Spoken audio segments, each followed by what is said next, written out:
Hello everyone.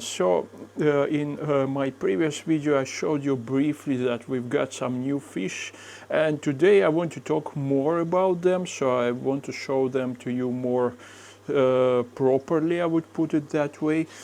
So we got quite a few different types of angels, and basically we are going to return to keeping angels, which I've been keeping angels for many years, and then once we moved in this apartment, I've had about like 2 or 3 years break from angels because there was no place for a sufficiently large tank. But now we're going to get a larger display tank in our living room, and that's where all of them will go. So what we got in here? We got here 4 wild caught Orinoco Altums, which we bought at Pier Aquatics about a week ago, I think. Yeah, probably last Sunday.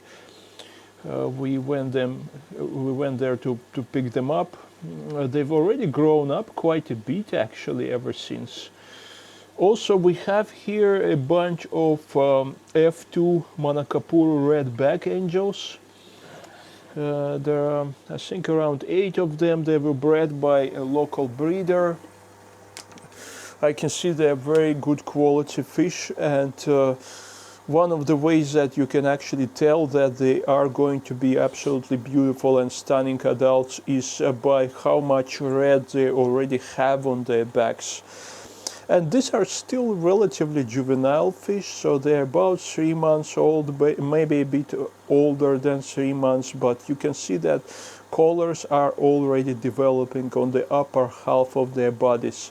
So if you have a juvenile, or you bought a juvenile Manacapuru angelfish, or at least you're hoping that this is a Manacapuru angelfish, and you're wondering whether they are going to get redbacks or not, because some Manacapuru angels, angels from the lake Manacapuru, they never get redbacks. There are also non-redback angels in the lake Manacapuru or in the Manacapuru area, even if they're wild caught.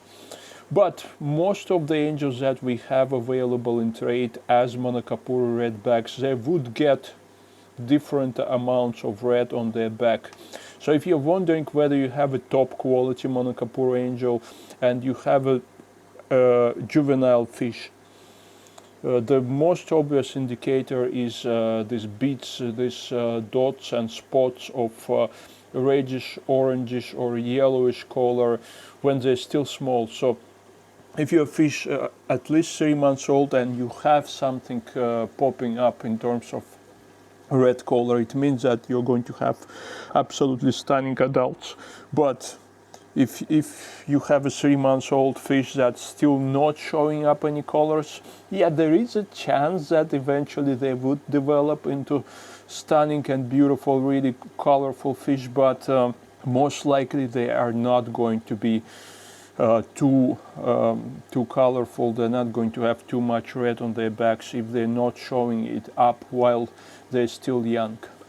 So we're going to give them some vibra bites. Normally I feed them frozen brine shrimp and vibra bites. Fed them Dr. Basler, Biofish, Biofoods, but I mostly feed them vibra bites at this point of time.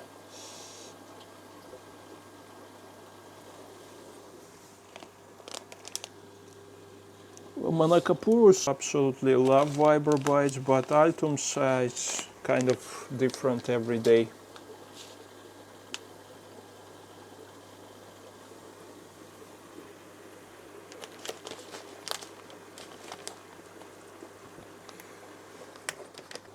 So yeah, the idea is to raise them up in here, to get them to gain some weight and gain some size, and to move them to a display tank. The display tank has not arrived yet, should be arriving next week, and I'll make a separate video about setting up a display tank.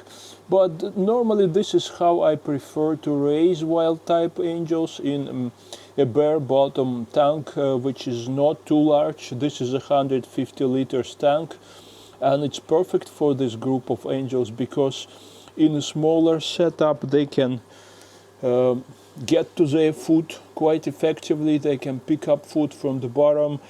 They can see food, unlike in a larger tank. And it's also easier for me to keep this setup clean. I can siphon the bottom. I can do water changes relatively easily because it's a relatively small volume of water. This is how I prefer to raise my angelfish until they reach about 4 or 5 months old age and size, and then I would move them into a larger setup. I also bought at Pierre Aquatics a group of this absolutely stunning wild-caught bleeding heart tetras. I'm just gonna throw them some vibro bites so they get to the front of the tank. Really beautiful tetras. I've never had bleeding hearts before, and it's the first time for me to have them, and I absolutely like them. I'm not sure yet whether they will also go into display tank with angels, or they are going to stay in here with plecos. We'll see how it goes actually.